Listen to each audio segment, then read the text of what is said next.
Assalamualaikum warahmatullahi wabarakatuh. Halo, salam jumpa lagi dengan kami di channel ini. Oke, ada beberapa komentar dari netizen negara tetangga yang nyasar ke salah satu video kami, yaitu dari akun Arizal dan Mahadir. Dan yang pertama kita akan lihat dua komentar dari akun Arizal, yang mana pertama beliau mengatakan bincang apa di sekolah Indonesia atau Kepulauan Hindu, tak ajar sejarah Melaka ya. Kemudian pada komentar kedua beliau mencuit terpaksa curi bahasa Melayu dan tukar nama. Kalau tak curi bahasa Melayu sudah tak ada siapa nak urus niaga dengan Kepulauan Hindu. Lalu berikutnya cuitan dari akun Mahadir. Dia mencuit Indonesia mana ada identiti, kaum Tarame ya kaum Jawa dan tidak mampu martabatkan bahasa ibundanya, tidak laku.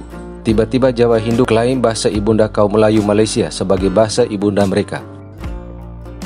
Akun-akun ini yang sering mencuit Indonesia sebagai negara Kepulauan Hindu atau Jawa Hindu, sehingga dapat kita katakan bahwa bocil-bocil ini nalarnya hanya berada di seputaran Malaysia, dan kemungkinan mereka ini sedang mengigau dan buta sejarah negaranya sendiri dan merasa negaranya itu langsung berevolusi menjadi negara Islam. Padahal jauh sebelum Islam masuk ke wilayah-wilayah Asia Tenggara termasuk di Malaysia, agama Hindu dan Buddha sudah lebih awal masuk yang dibawa oleh orang-orang India dan Cina yang saat itu melakukan hubungan perniagaan dan juga bermigrasi ke beberapa wilayah di Asia Tenggara. Pengaruh Hindu dan Buddha ini dapat dilihat dalam bahasa Melayu, kesusastraan dan kesenian, kemudian situs-situs candi yang ada di Malaysia sebagai bukti bahwa orang Melayu saat itu beragama Hindu sebelum masuknya agama Islam di Malaysia. Dan kemudian kata Melayu sendiri berasal dari dua unsur, yaitu unsur Hindu dan Buddha, di mana dalam beberapa literatur mengatakan kata Melayu berasal dari kata Mala dan Yu yang berarti mula-mula negeri. Kemudian kata Melayu juga berasal dari bahasa Tamil India yang berarti tanah tinggi atau bukit, dan di samping itu kata Melayu juga berarti hujan. Pendapat lain juga menyebutkan kata Melayu pernah muncul pada tahun 644 Masehi dalam catatan kerajaan Cina yang beragama Buddha. Menurut catatan itu, Melayu ditulis Moliyeo adalah nama sebuah kerajaan yang mengirim utusan ke negeri Cina untuk melakukan kerjasama.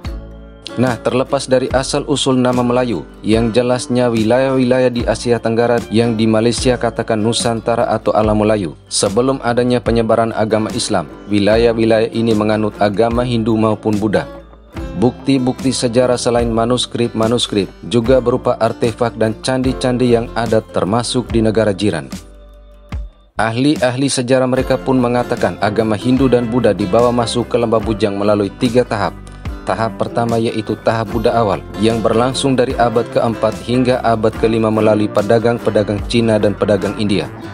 Kemudian tahap kedua yaitu tahap Hindu, di mana berlaku dari abad ke-6 hingga abad ke-8. Dan pada masa ini kerajaan Sriwijaya ialah pusat penyebaran agama Hindu yang terkenal dan sekaligus dibawa ke Lembah Bujang melalui aktivitas penaklukan, perkawinan dan hubungan diplomatik. Dan pada masa itu pun Lembah Bujang yang masih berada di bawah naungan kerajaan Sriwijaya menjadi pusat agama Hindu. Kemudian pada tahap terakhir pada abad ke-9 hingga abad ke-14, penduduk setempat telah mahir membuat candi dan menguasai tulisan India terutama tulisan Pelawa. Pengaruh Hindu di Lembah Bujang mulai merosot ketika masuknya agama Islam yang dibawa ke tanah Melayu oleh pedagang-pedagang Arab dan kemunculan beberapa mubalik dari Pulau Sumatera dan Jawa. Penduduk sekitar Lembah Bujang pun mulai menganut agama Islam dan bukti-bukti peninggalan agama Hindu-Buddha masih ada hingga saat ini. Sehingga ketika penilaian tentang Indonesia sebagai Kepulauan Hindu, maka bocil-bocil ini dapat kita katakan buta dengan sejarah negaranya sendiri.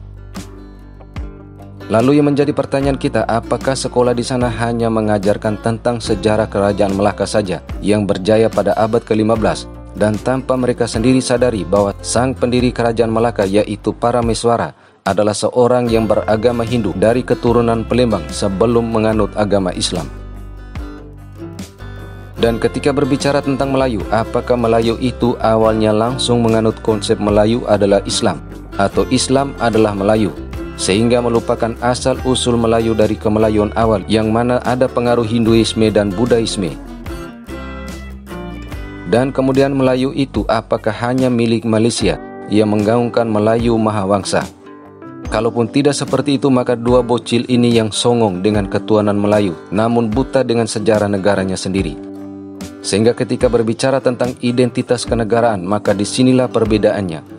Indonesia dengan identitas Pancasila dan Bhinneka Tunggal Ika tidak menganut konsep bangsa-bangsa dalam bernegara. Yang ada hanya bangsa Indonesia dan negara Indonesia.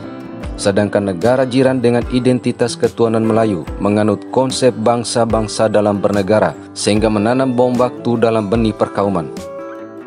Sedangkan dalam kaitannya dengan bahasa yang menjadi pertanyaan, bahasa Melayu yang dimana si netizen dari negara tetangga ini berkomentar sebagai bahasa ibundanya Malaysia, kira-kira sumber bahasa Melayu itu asalnya dari mana?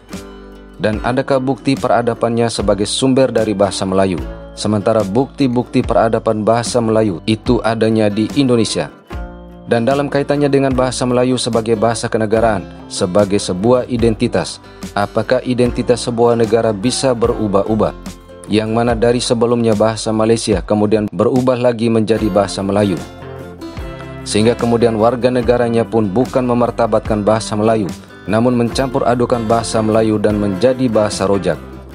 Inikah yang dikatakan identitas kenegaraan, sedangkan bahasa itu menunjukkan bangsa dan sebagai jati diri ataupun simbol bangsa dan negara. Sementara itu bahasa Indonesia meskipun induknya dari bahasa Melayu, tapi itu adalah bahasa Melayu Riau yang ada di Indonesia. Namun ia terlahir menjadi bahasa yang berbeda dan berkembang meninggalkan bahasa induknya dengan paduan bahasa-bahasa daerah yang ada di Indonesia dan serapan bahasa-bahasa asing. Sehingga ketika berbicara tentang identitas secara kenegaraan, maka bahasa Indonesia merupakan bahasa tertinggi sebagai bahasa nasional dan bahasa kenegaraan, dan kedudukannya di atas bahasa Melayu yang mana di Indonesia adalah bahasa daerah. Maka dari itu bocil-bocil yang menurut kami alergi dengan Hindu perlu lagi belajar sejarah negaranya sendiri agar tidak songong yang berujung Wahamisme. Oke, demikian video kami, semoga bermanfaat.